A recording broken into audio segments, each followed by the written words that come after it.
अब हम बात करते हैं effect of change of temperature. अब हो क्या रहा है, बीकर लिया है हमने, बीकर में हमने बर्फ डाल के रखी हुई है, आइस क्यूब्स, हमने एक थर्मामीटर भी डाल करके रखा है, और इसके बाद में हमने क्या करा है, नीचे से बर्नर शुरू कर दिया है। तो बर्नर की शुरू करने से होगा क्या, आग लगेगी, मतलब आग जलेगी, उससे क्या होगा, हीट एनर्जी मिलेगी। ये हीट एनर्जी जाएगी कहाँ, ये हीट एनर्जी हम बोल रहे हैं कि अल्टीमेटली बीकर में जो बर्फ़ पड़ी हुई है, जो आइस क्यूब्स पड़े हुए हैं, उन्हीं के पास ये हीट एनर्जी जाने वाली है। अब देखो होता क्या है, जैसे कि मैंने आपको बताया कि मैटर के जो पार्टिकल्स होते हैं वो कंटिन्यूसली मूव करते रहते हैं, है ना। ये बताओ, सॉलिड के पार्टिकल्स के बीच के बारे में हमने पढ़ा है कि उनके बीच में जो फोर्सेस ऑफ अट्रैक्शन है वो कैसे होते हैं, बहुत ही स्ट्रांग होते हैं। पार्टिकल्स के बीच में ज़्यादा जगह होती नहीं है, ना के बराबर होती है। तो क्या सॉलिड के पार्टिकल्स मूव नहीं करते हैं? भाई मैटर के पार्टिकल्स की तो ये प्रॉपर्टी थी ना कि वो मूव करते हैं। जब हमारे पास एक सॉलिड मैटर आएगा तो क्या उसकी पार्टिकल्स मूव नहीं करेंगे? एक्चुअली होता क्या है कि सॉलिड के पार्टिकल्स इतने पास पास होते हैं ना कि उनके पास ज़्यादा स्कोप नहीं होता है मूव करने का, क्योंकि अट्रैक्टिव फोर्सेस बहुत स्ट्रांग है ना, मजबूरी है, कंडीशन है सॉलिड के पार्टिकल्स के साथ। लेकिन यहाँ पे क्या हो रहा है, हमारे पास जो बर्फ़ है, बर्फ़ क्या है, पानी का ही सॉलिड स्टेट है, यानी कि इस बर्फ़ में पानी के जो पार्टिकल्स होंगे उनके बीच में अट्रैक्टिव फोर्सेस बहुत स्ट्रांग होंगे और गैप्स हम बोल रहे हैं कि काफ़ी कम होंगे। तो जैसे ही हम हीट एनर्जी देना शुरू करेंगे, बर्फ़ में जो पानी के पार्टिकल्स होंगे ना, उन पार्टिकल्स की काइनेटिक एनर्जी बढ़ जाएगी। अब काइनेटिक एनर्जी बढ़ेगी तो होगा क्या, अगर पार्टिकल्स को मूव होना अलाउ होता तो पार्टिकल्स हम बोलते हैं कि जैसे उनकी काइनेटिक एनर्जी बढ़ती तो वो यहाँ वहाँ तेज स्पीड के साथ मूव करने लगते। लेकिन बर्फ के पार्टिकल्स के साथ तो समस्या है ना, क्यों, सॉलिड स्टेट में है ना, तो पार्टिकल्स के बीच में अट्रैक्टिव फोर्सेस बहुत स्ट्रांग लगते हैं। तो हीट एनर्जी दे तो रहे हैं हम यहाँ पे, जिसके कारण ये हीट एनर्जी अब्जॉर्ब कौन कर रहा है, बर्फ के पार्टिकल्स कर रहे हैं, बर्फ के जो वाटर मॉलिक्यूल्स है वो कर रहे हैं। बर्फ के वाटर मॉलिक्यूल्स इस हीट एनर्जी को अब्जॉर्ब कर भी रहे हैं, जिसके कारण उनकी जो काइनेटिक एनर्जी है वो भी क्या हो रही है, इंक्रीज हो रही है। लेकिन होगा क्या, इंक्रीज इन काइनेटिक एनर्जी के कारण बर्फ के जो पानी के पार्टिकल्स होंगे, मॉलिक्यूल्स होंगे ना, वो अपनी ही जगह पे वाइब्रेट करना शुरू करेंगे। मूव तो कर नहीं सकते क्योंकि अट्रैक्टिव फोर्सेस ज़्यादा है ना, सॉलिड स्टेट है। तो क्या हो सकता है, इंक्रीज इन काइनेटिक एनर्जी के कारण बर्फ के जो वाटर मॉलिक्यूल्स होंगे ना, वो अपनी ही जगह पे क्या करने लगेंगे, वाइब्रेट करने लगेंगे कि भाई हम यहाँ वहाँ तो जा नहीं सकते हैं, एटलीस्ट जहाँ हम हैं उसी जगह पे खड़े रह करके हम क्या करें, उछलें, अपनी ही जगह पे रह करके क्या करें, वाइब्रेट करें। और एग्जैक्टली ऐसा ही होने वाला है। फिर क्या होगा, जहाँ काइनेटिक एनर्जी बढ़ी बर्फ के वाटर के मॉलिक्यूल्स की, ये जो आपने थर्मामीटर लगा के रखा है ना, इसमें टेम्परेचर हम बोलते हैं कि बढ़ता जाएगा बढ़ता जाएगा बढ़ता जाएगा। हो सकता है कि हमारे बर्फ़ की जो इनिशियल टेम्परेचर है वो कितना हो, -4 डिग्री सेल्सियस हो। तो जैसे ही हम हीट एनर्जी देना शुरू करेंगे, काइनेटिक एनर्जी बढ़ेगी, टेम्परेचर बढ़ेगा। कब तक बढ़ता जाएगा, -4 से -3, -3 से -2, -2 से -1, -1 से हम बोलते हैं कि कहाँ आ जाएगा, टेम्परेचर 0 डिग्री सेल्सियस पे आ जाएगा। कहाँ आ जाएगा, 0 डिग्री सेल्सियस पे। लेकिन 0 डिग्री सेल्सियस टेम्परेचर पे आने के बाद अचानक से टेम्परेचर जो है वो बढ़ना बंद हो जाएगा। क्यों बढ़ना बंद हो जाएगा, क्या हमने बर्नर को स्विच ऑफ कर दिया है? नहीं, बर्नर तो अभी भी हीट एनर्जी दे ही रहा था, लेकिन अब 0 डिग्री सेल्सियस टेम्परेचर पे आ करके थोड़ी देर के लिए टेम्परेचर कांस्टेंट हो गया है। अब टेम्परेचर नहीं बढ़ रहा है। क्यों नहीं बढ़ रहा है, हीट एनर्जी कहाँ जा रही है, दे तो हम रहे थे, तो जा कहाँ रही है? एक्चुअली -4 डिग्री सेल्सियस से लेकर के 0 डिग्री सेल्सियस टेम्परेचर जब तक हुआ, तब तक हम बोल रहे हैं कि जो भी हमने हीट एनर्जी दी थी, उस हीट एनर्जी से बर्फ के जो पार्टिकल्स थे, उन पार्टिकल्स की काइनेटिक एनर्जी इंक्रीज हो गई।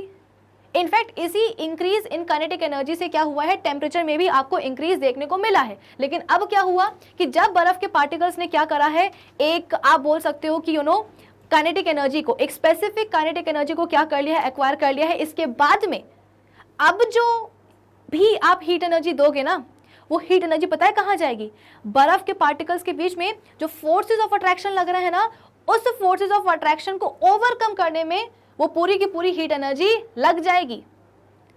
तो क्योंकि हम हीट एनर्जी दे तो रहे थे, लेकिन उस हीट एनर्जी से अब काइनेटिक एनर्जी नहीं बढ़ रही है, क्योंकि काइनेटिक एनर्जी ऑलरेडी बढ़ चुकी है। -4 डिग्री सेल्सियस से लेकर के 0 डिग्री सेल्सियस तक जो भी हमने हीट एनर्जी दी थी, उस हीट एनर्जी से सफिशिएंट काइनेटिक एनर्जी हो चुकी है किसकी, बर्फ के पार्टिकल्स की।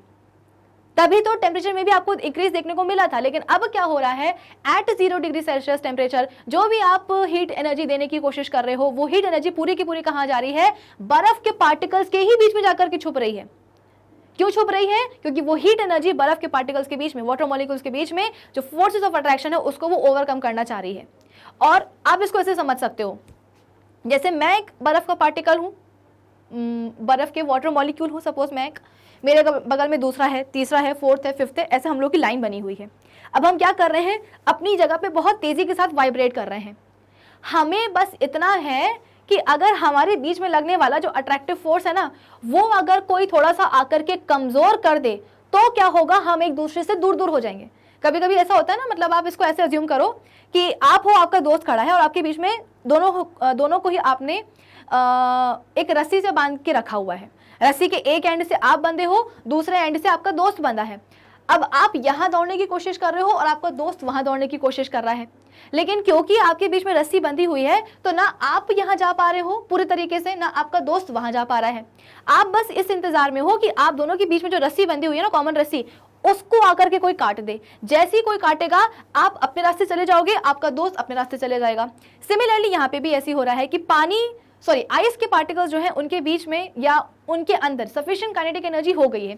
इतनी काइनेटिक एनर्जी हो चुकी है कि अब बर्फ के जो पार्टिकल्स है ना, वो क्या कर सकते हैं, मूव कर सकते हैं, लेकिन मूव नहीं कर पा रहे हैं। क्यों नहीं कर पा रहे हैं? वो सिर्फ अभी वाइब्रेट कर रहे हैं। क्यों नहीं कर पा रहे हैं मूव? क्योंकि उनके बीच में अट्रैक्टिव फोर्सेस लग रहे हैं। तो 0 डिग्री सेल्सियस टेम्परेचर पे जो भी हम हीट एनर्जी देंगे, वो हीट एनर्जी क्या करेगी, बर्फ के पार्टिकल्स के बीच में लगने वाला जो अट्रैक्टिव फोर्स है उसको वो ओवरकम कर लेगी। और जहां ओवरकम किया, इसका मतलब क्या, अब फोर्सेस ऑफ अट्रैक्शन थोड़े से कमजोर हो गए हैं। और जहां कमजोर हुए, पार्टिकल्स की काइनेटिक एनर्जी तो थी ही ज्यादा, पार्टिकल्स को मौका मिल गया एक दूसरे से दूर दूर जाने का, और पार्टिकल्स दूर दूर हो जाएंगे तो फोर्सेस ऑफ अट्रैक्शन कम हो गए, पार्टिकल्स दूर दूर चले गए, तो होगा क्या, बर्फ पिघल जाएगी ना भाई। फोर्सेस ऑफ अट्रैक्शन कमजोर होना और पार्टिकल्स का दूर दूर जाना, इतना दूर भी नहीं लेकिन हाँ लिमिटेड स्पेस तक जाना एक दूसरे से, ये किसकी प्रॉपर्टी है, लिक्विड्स की है ना। इसका मतलब क्या कि जो सॉलिड बर्फ है अब वो लिक्विड वाटर में चेंज हो गई है।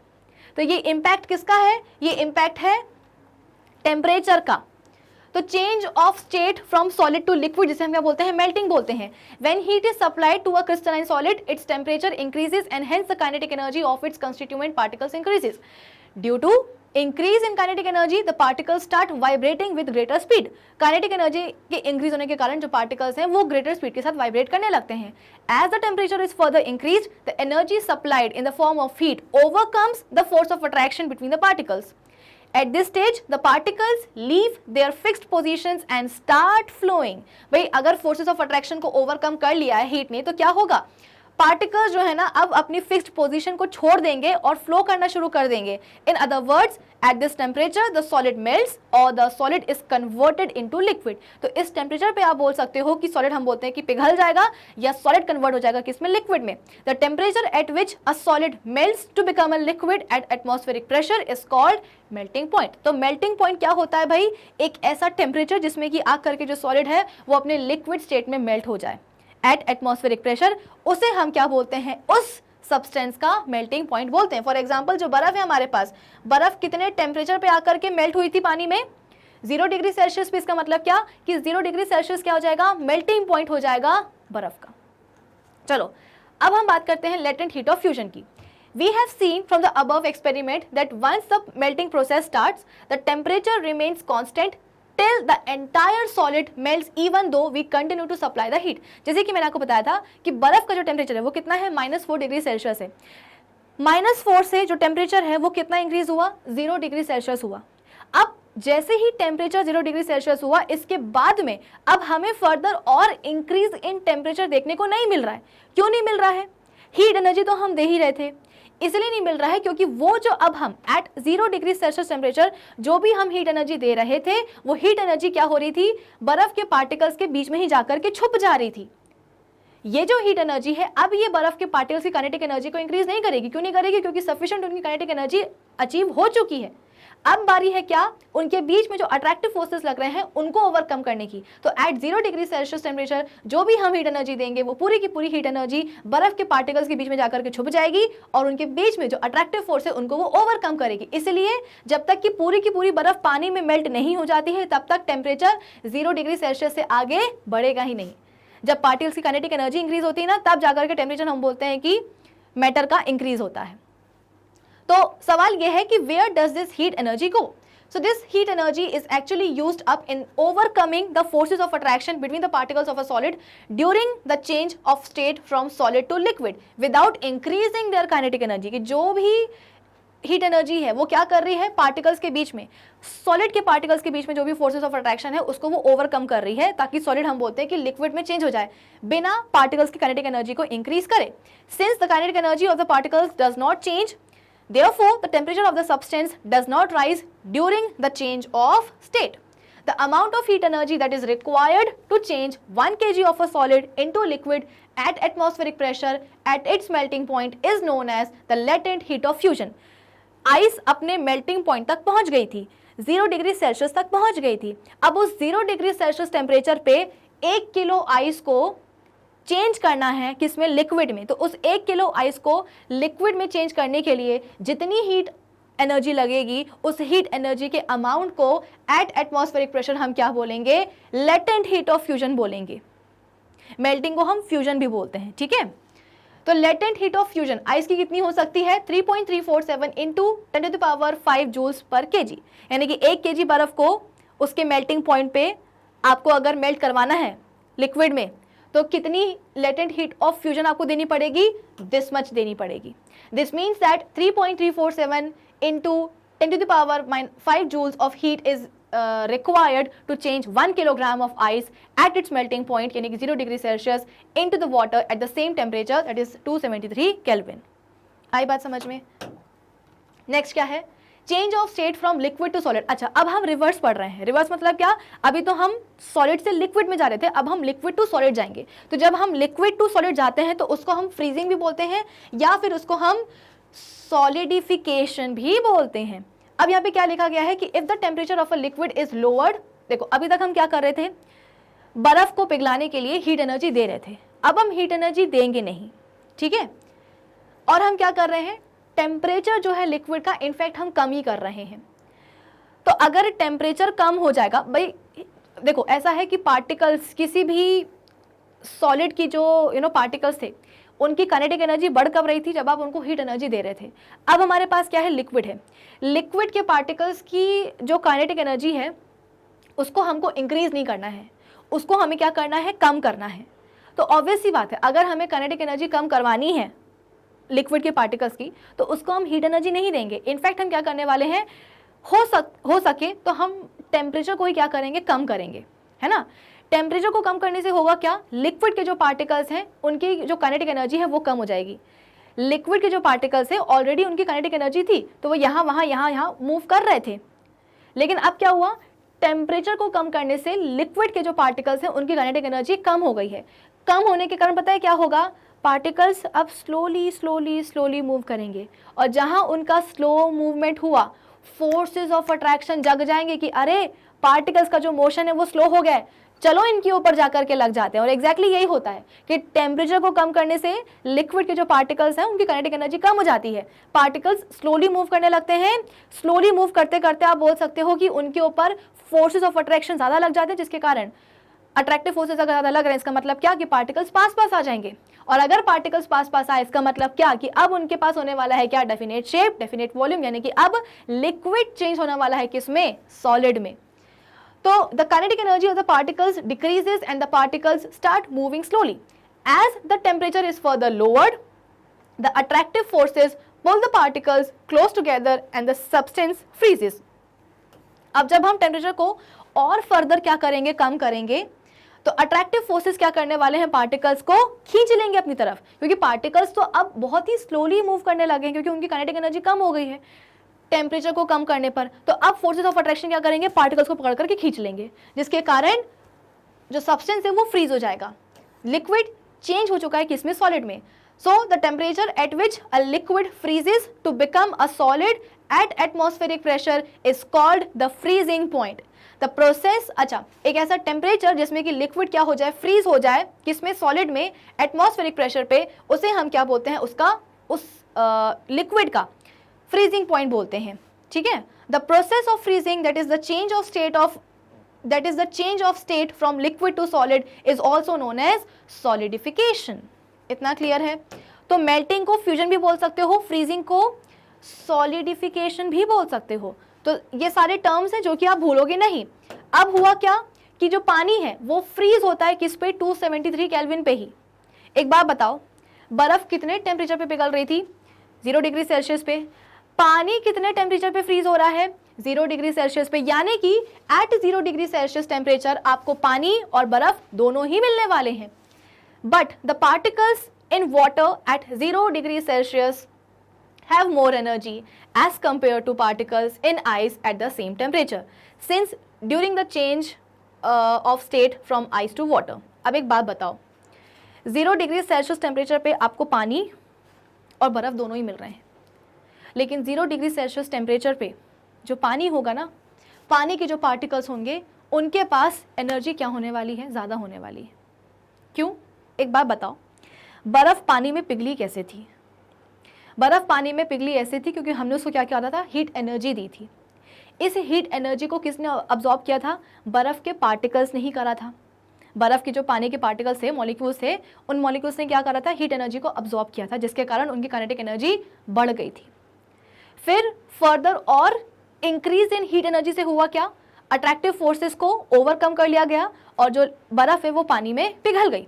तो पानी में अब जो पार्टिकल्स हैं, उन पार्टिकल्स के पास एनर्जी तो होगी ना. वो एनर्जी कहाँ से आई है, हम ही ने तो दी थी. भाई जो पानी बना है वो कैसे बना है, बर्फ़ से ही बना है ना.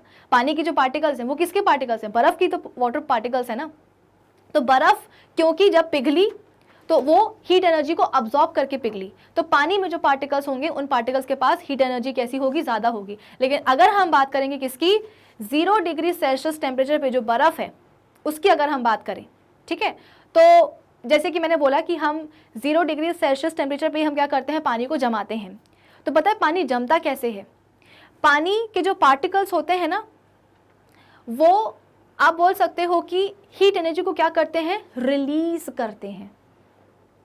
जैसे कि हमने अभी लेटेंट हीट ऑफ फ्यूजन के बारे में पढ़ा है ना, कि 0 डिग्री सेल्सियस टेम्परेचर पे अगर किसी, या सॉरी चलो हम बर्फ़ की बात कर लेते हैं कि 0 डिग्री सेल्सियस टेम्परेचर पे अगर बर्फ़ को पानी में पिघलना है तो लेटेंट हीट ऑफ फ्यूजन कितनी लगेगी, इतनी लगेगी, इतनी लगेगी.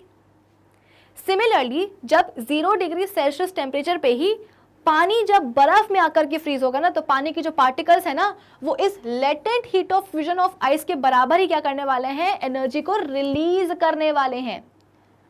बर्फ पानी में तब पिघलेगी एट 0 डिग्री सेल्सियस टेम्परेचर जब वो इतनी हीट एनर्जी को अब्जॉर्ब करेगी, और 0 डिग्री सेल्सियस टेम्परेचर पर ही पानी बर्फ में तब बनेगा, तब फ्रीज होगा जब पानी के मॉलिक्यूल्स इतनी हीट को क्या करेंगे, रिलीज करेंगे. तो जब पानी के पार्टिकल्स इतनी हीट को क्या करेंगे, रिलीज करेंगे, तब जाकर के वो बर्फ में कन्वर्ट होगा पानी. तो सीधी सी बात है, बर्फ के जो पार्टिकल्स होंगे उनमें एनर्जी कम होगी ना. तो 0 डिग्री सेल्सियस टेम्परेचर पे पानी भी है, आइस भी है, लेकिन कूलिंग इफेक्ट के लिए आप किसे यूज़ करोगे, पानी को या आइस को? तो मेरे हिसाब से आपको आइस को ही यूज़ करना चाहिए. क्यों? क्योंकि आइस के जो पार्टिकल्स हैं ना एट 0 डिग्री सेल्सियस टेम्परेचर उनकी एनर्जी कम है, और 0 डिग्री सेल्सियस टेम्परेचर पर ही जो पानी है उसके जो पार्टिकल्स हैं उनकी एनर्जी कैसी है, ज़्यादा है. तो ice at 0 degree Celsius is more effective in cooling a substance than water at 0 degree Celsius. तो हमेशा ध्यान रखिएगा कि कोई भी सॉलिड जब अपने लिक्विड स्टेट में जाता है तो हीट एनर्जी को अब्जॉर्ब करते हुए वो चेंज होता है. तो डेफिनेटली उस सब्सटेंस के पास, उस सब्सटेंस की जो सॉलिड स्टेट होगी, उस सॉलिड स्टेट में पार्टिकल्स के पास क्या होगी, एनर्जी ज़्यादा होगी. और जब सेम सब्सटेंस अपने लिक्विड स्टेट से सॉलिड स्टेट में जाता है तो वो क्या करते हैं, पार्टिकल्स जो होते हैं ना उस सब्सटेंस के लिक्विड स्टेट में, वो एनर्जी को रिलीज करते हुए सॉलिड स्टेट में आते हैं. जैसे कि बर्फ़ जो है वो जब पानी में पिघलेगी तो पिघलेगी कब, जब वो 0 डिग्री सेल्सियस टेम्परेचर पे बेसिकली बर्फ़ को पानी में पिघलना है तो 0 डिग्री सेल्सियस टेम्परेचर पे बर्फ़ के जो पार्टिकल्स होंगे वो इतनी सारी हीट को अब्जॉर्ब करते हुए पिघलेंगे। तो 0 डिग्री सेल्सियस टेम्परेचर पे जो भी पानी आएगा बर्फ़ के पिघलने के बाद, उस पानी में पानी के पार्टिकल्स के पास हम बोलते हैं कि इतनी सारी एनर्जी रहेगी। वहीं जब एट 0 डिग्री सेल्सियस टेम्परेचर जब पानी बर्फ़ में फ्रीज होगा तो पानी की जो पार्टिकल्स होंगे वो इतनी ही एनर्जी को रिलीज़ करके आइस में फ्रीज होंगे। ठीक है, चलो नेक्स्ट क्या है, अब एक और एक्टिविटी है। अच्छा, बर्फ़ को तो आपने पिघला लिया, अब बर्फ़ को पिघलाने के बाद जो पानी आया है उस पानी को अब हम क्या करने वाले हैं, उसके वेपर्स में चेंज करने वाले हैं। ठीक है, तो अब हमने क्या करा, 0 डिग्री सेल्सियस टेम्परेचर पे पूरी की पूरी जो बर्फ़ है वो मेल्ट हो चुकी है कि इसमें पानी में। अब जैसे ही पूरी की पूरी बर्फ़ पानी में मेल्ट होगी, अब टेम्परेचर में इंक्रीज़ फिर से देखने को मिलेगा। 0 से हम बोलते हैं कि 1 degree, 2 degree, 3 degree, 4 degree, 5 degree, है ना, कुछ इस तरीके से टेम्परेचर में इंक्रीज़ आपको देखने को मिलेगा। कब तक मिलेगा, up to 100 degree Celsius temperature. इस 100 डिग्री सेल्सियस टेम्परेचर पे होगा क्या कि इस टेम्परेचर पे आ करके फिर से हमारा जो टेम्परेचर है वो कांस्टेंट हो जाएगा। अब टेम्परेचर इंक्रीज नहीं होने वाला, मतलब कुछ समय के लिए एटलीस्ट।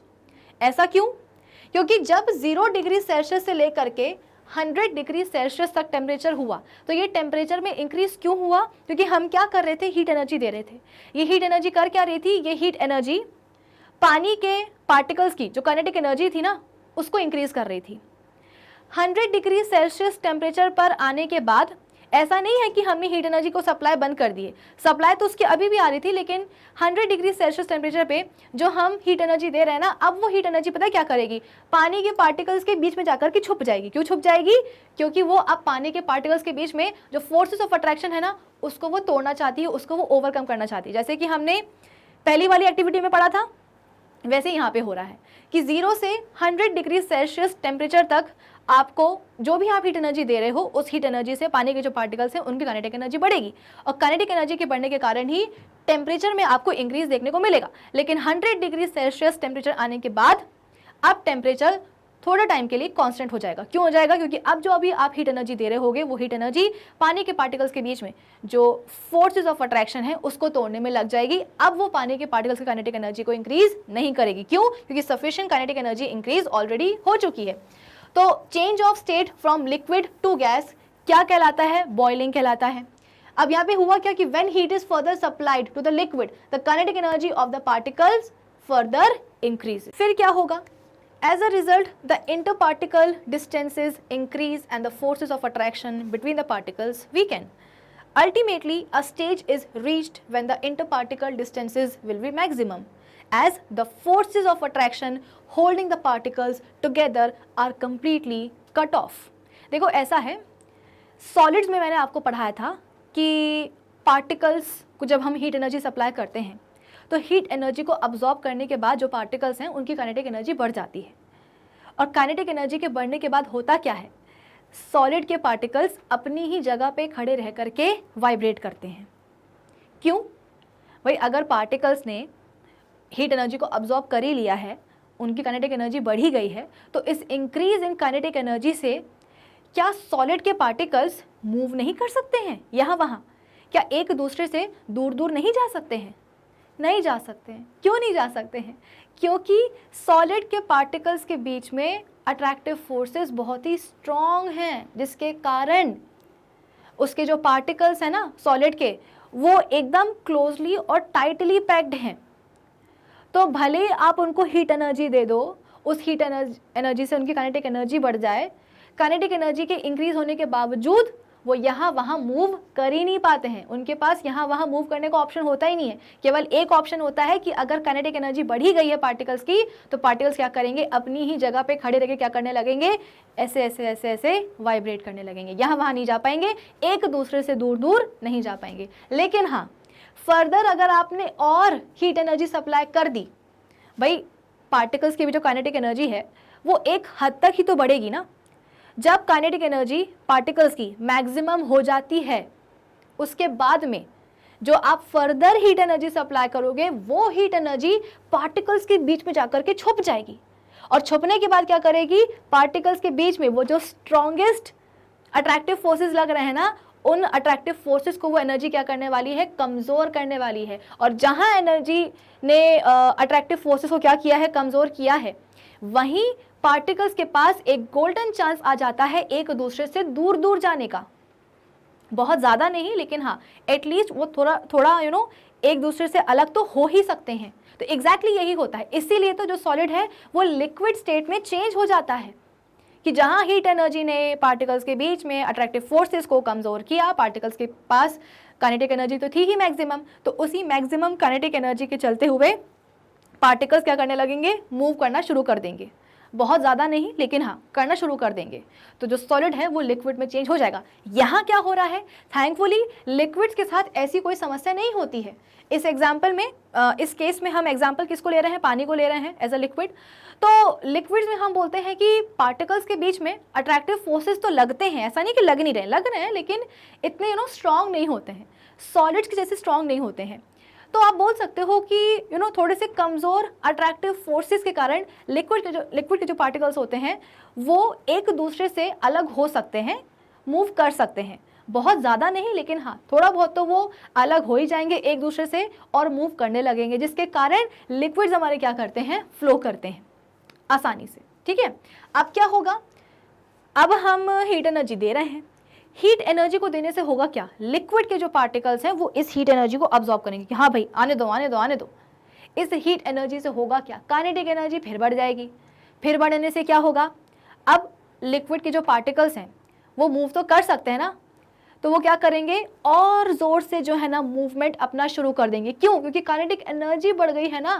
काइनेटिक एनर्जी बढ़ने से स्पीड बढ़ जाएगी, और जहां स्पीड बढ़ी तो लिक्विड के पार्टिकल्स और तेजी के साथ एक दूसरे से अलग होने की कोशिश करेंगे, यहाँ वहाँ और तेजी के साथ मूव करने की कोशिश करेंगे। फिर फर्दर हीट एनर्जी सप्लाई करने पर होगा क्या अल्टीमेटली, कि जो भी आप बोल सकते हो कि जो भी अट्रैक्टिव फोर्सेस लग रहे होंगे, ठीक है, जो भी अट्रैक्टिव फोर्सेस लग रहे होंगे जो कि लिक्विड के पार्टिकल्स को पकड़ के रखे हुए थे, वो अट्रैक्टिव फोर्सेस क्या हो जाएंगे, मैक्सिमम एक्सटेंट तक कट ऑफ हो जाएंगे, जिसके कारण अब लिक्विड के पार्टिकल्स को रोकने टोकने वाला कोई नहीं है। वैसे ही काइनेटिक एनर्जी उनकी इतनी ज़्यादा थी कि वो क्या कर रहे थे, एक दूसरे से दूर भागने की कोशिश कर रहे थे, यहाँ वहाँ रेंडमली मूव करने की कोशिश कर रहे थे, लेकिन फोर्सेस ऑफ अट्रैक्शन उनको पकड़ के रखे हुए थे। लेकिन हमारी हीट एनर्जी सप्लाई करने से हुआ क्या, ये हीट एनर्जी गई लिक्विड के पार्टिकल्स के बीच में जाकर के छुप गई, और छुप करके उनके बीच में जो भी अट्रैक्टिव फोर्सेस लग रहे हैं उनको कमज़ोर करके आ गई। और कमज़ोर करने के कारण अब जो लिक्विड के पार्टिकल्स होंगे वो अब रुकेंगे नहीं, वो अब हर कहीं मूव करना शुरू कर देंगे। जो भी उनके पास अवेलेबल स्पेस होगी ना, उस अवेलेबल स्पेस में वो मूव करना रेंडमली शुरू कर देंगे। अब उनको कोई भी नहीं रोक सकता। At this stage the particles become completely free, एकदम एब्सोल्युटली फ्री हो जाएंगे मूव करने के लिए about in the whole space available to them, and the liquid starts boiling.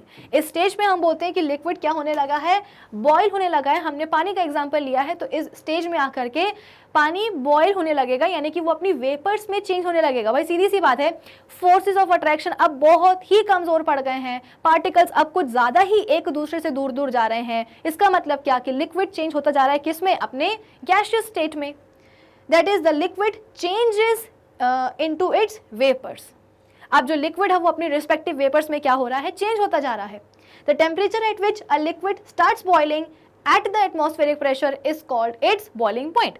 तो जैसे कि हम मेल्टिंग पॉइंट को जो है ना वो करते हैं, डिफाइन करते हैं कि एक ऐसा टेम्परेचर जिस पे आकर के कोई भी सॉलिड मेल्ट हो जाए या मेल्ट होने लगे एट एटमॉस्फेरिक प्रेशर, उसे हम क्या कहते हैं, उस सब्सटेंस का मेल्टिंग पॉइंट कहते हैं। जैसे बर्फ़ का जो मेल्टिंग पॉइंट है वो कितना है, 0 डिग्री सेल्सियस है, यानी कि 0 डिग्री सेल्सियस है। सिमिलरली एक ऐसा टेम्परेचर जिसमें आकर के जो लिक्विड है वो बॉईल करना शुरू कर दे, यानी कि वो अपने वेपर्स में चेंज होना शुरू कर दे, उस टेम्परेचर को एट एटमॉस्फेरिक प्रेशर हम क्या बोलते हैं, एक बॉइलिंग पॉइंट बोलते हैं। ठीक है, किसका, उस लिक्विड का। हर लिक्विड का जो बॉइलिंग पॉइंट है ना वो अलग अलग होता है। जैसे कि हमने बात करी थी किसकी, पानी की, तो पानी का जो बॉइलिंग पॉइंट है वो कितना होता है, 100 डिग्री सेल्सियस होता है। अब ज़रूरी नहीं कि हर एक लिक्विड का जो बीपी है वो कितना हो, 100 डिग्री ही हो, अलग अलग भी हो सकता है। अब क्या लिखा गया है कि it is observed that during the change of state from liquid to gaseous, the temperature of the system remains constant. जैसे कि मैंने आपको बताया कि 0 से लेकर के 0 डिग्री सेल्सियस से लेकर के 100 डिग्री सेल्सियस टेम्परेचर तक टेम्परेचर में इंक्रीज आपको डेफिनेटली देखने को मिला, लेकिन जैसे ही ये टेम्परेचर आया एट 100 डिग्री सेल्सियस टेम्परेचर अब जो है ना बढ़ नहीं रहा। क्यों नहीं बढ़ रहा? क्योंकि वो क्या हो चुका है, पानी का बॉइलिंग पॉइंट आ चुका है। बीपी क्या है? पानी का बॉइलिंग पॉइंट 100 डिग्री सेल्सियस। इस 100 डिग्री सेल्सियस टेम्परेचर पे आकर के पानी बॉईल होने लग जाएगा, यानी कि वो अपनी वेपर्स में चेंज होने लग जाएगा। अब जब तक कि पूरा का पूरा पानी वेपर्स में चेंज ना हो जाए तब तक ये टेम्परेचर आगे नहीं बढ़ने वाला। हीट एनर्जी की सप्लाई बंद नहीं करी थी, हीट एनर्जी की सप्लाई अभी भी चल रही थी। वो कहाँ जा रही थी? Heat energy forces of attraction को ओवरकम करने में लग रही थी। यही लिखा गया है यहाँ पे कि the entire amount of liquid is converted into, अच्छा, the temperature of the system remains constant. कब तक? Till the entire amount of liquid is converted into vapours even though the heat is continuously being supplied. This heat is actually used up in overcoming the forces of attraction between the particles of a liquid, the change of state from liquid to gas without increasing their kinetic energy.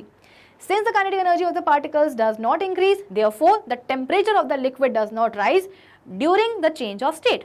Since this heat is absorbed without showing any rise in temperature, therefore this is called latent heat of vaporization.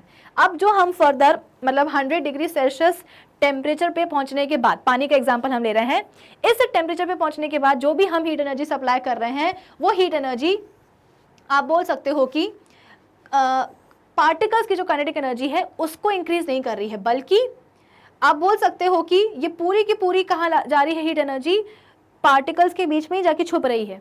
तो इसीलिए उसको हम क्या बोलते हैं? Latent heat of vaporisation. क्यों? क्योंकि ultimately इसी हीट एनर्जी के कारण अट्रैक्टिव फोर्सेस को तोड़ा जा रहा है और तोड़ने के कारण ही जो लिक्विड है वो अपने वेपर्स में चेंज हो रहा है।